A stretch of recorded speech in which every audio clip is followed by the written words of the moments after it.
Bismillahirrahmanirrahim. Assalamualaikum warahmatullahi wabarakatuh. Sahabat kalian yang berbahagia. Kadang kita memang sering dibuat bertanya-tanya. Mengapa di dalam sebuah pemberitaan, sosok pemimpin yang semestinya memberikan kalimat-kalimat instruktif justru seperti sebuah himbauan ataupun arahan ataupun amatan. Ini sekali lagi adalah sebuah hasil dari proses panjang perjalanan sosok ataupun kepemimpinan itu sendiri. Oleh karena itu, kalau kita melihat di dalam sejarah, sebenarnya situasi yang sangat sulit, situasi yang penuh keterbatasan, kalau disikapi dengan kedewasaan, kebijaksanaan yang pada saat situasi itu terjadi, ya, tetap tumbuh subur optimisme, kesabaran, visi, maka hal itu atau keadaan itu akan melahirkan pemimpin-pemimpin hebat pada waktunya. Kenapa Indonesia ini memiliki sosok-sosok manusia yang inspiratif ketika masa pra kemerdekaan dan kemerdekaan itu sendiri?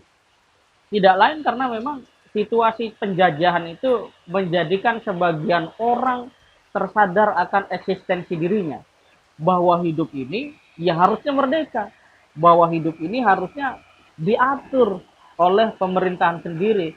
Kenapa ada orang dari Eropa jauh-jauh datang ke sini ngatur-ngatur kita? Siapa mereka? Saudara bukan, teman apalagi, penjajah iya. Loh, sampai kapan kita mau dikendalikan seperti itu? Nah, kesadaran seperti ini simpel sebenarnya. Tetapi menjaga, memelihara, menjadi sebuah etos perjuangan, apalagi gerakan perjuangan, tidak mungkin atau tidak mudah bagi orang-orang yang taunya adalah besok makan enak, atau besok harus jadi itu. Apapun caranya, tidak peduli dengan situasi lebih umum, lebih luas dalam konteks sekarang bangsa dan negara. Dalam konteks sekarang, situasi wabah corona, sebenarnya kita juga bisa melihat siapa sebenarnya yang memiliki karakter, kapasitas, dan kemampuan untuk menjadi seorang leader, pemimpin itu. Ini kasus wabah COVID-19 ini menunjukkan kepada kita semua, baik skala nasional maupun global, siapa yang sesungguhnya pemimpin. Ya, dan itu indikasinya ya sangat sederhana, simple. Tidak perlu harus dikaji oleh orang yang punya kemampuan berpikir sekelas doktor, profesor. Orang secara sederhana bisa melihat bahwa pemimpin yang tanggung jawab itu ngerti apa yang harus dilakukan. Dia berikan hak-hak masyarakat, dia lindungi masyarakat.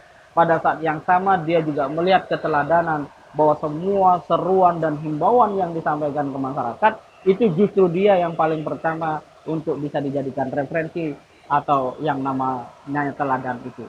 Nah, sahabat kalian yang berbahagia, situasi sulit memang kita rasakan bersama. Wabah COVID-19 banyak menyisakan ya, kisah-kisah penuh duka, menguras emosi, bahkan air mata.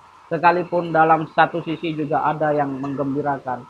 Namun yang paling substansial bagi kalangan muda adalah saatnya untuk betul-betul melihat kemampuan diri, terutama dalam fokus dan konsentrasi. Sebenarnya dalam 24 jam ini, apa sih fokus kita? Apa sih konsentrasi kita? Kalau kita lihat sepintas di grup-grup WA, sebenarnya tidak ada orang yang fokus. Buktinya sederhana, semua informasi di-share. Ya, sampai pada gilirannya banyak grup-grup yang dibuat itu sudah menyimpang atau tidak sesuai lagi atau tidak relevan dengan bagaimana semangat dan optimisme bahkan cita-cita dibuatnya sebuah grup itu. Semua udah sembarang, semua sudah masuk dan seterusnya. Ini menunjukkan bahwa kalau kita lihat secara global bahwa kelemahan generasi muda hari ini tidak memiliki daya fokus yang jelas. Padahal fokus ini sangat penting. Ya. Ini boleh jadi karena memang faktor dunia digital yang luar biasa. Maka konteks orang-orang terdahulu bisa menjadi orang yang berpengaruh hebat itu adalah ketika mereka punya fokus yang tinggi. Presiden Soekarno ketika menjadi mahasiswa, ketika dia menjadi rakyat Indonesia, dia berusaha untuk fokus memerdekakan bangsanya. maka dipenjara, diasingkan adalah konsekuensi.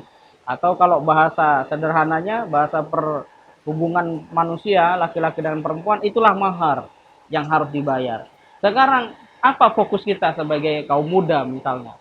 Kalau sekedar ya mengikuti arus media, kemudian kita komentar, pada saat yang sama ikut-ikutan menganalisa sebagainya, nah, ini kita akan kehilangan fokus dan pada akhirnya pada saat wabah ini selesai kita menjadi orang yang tidak punya galian hikmah apapun.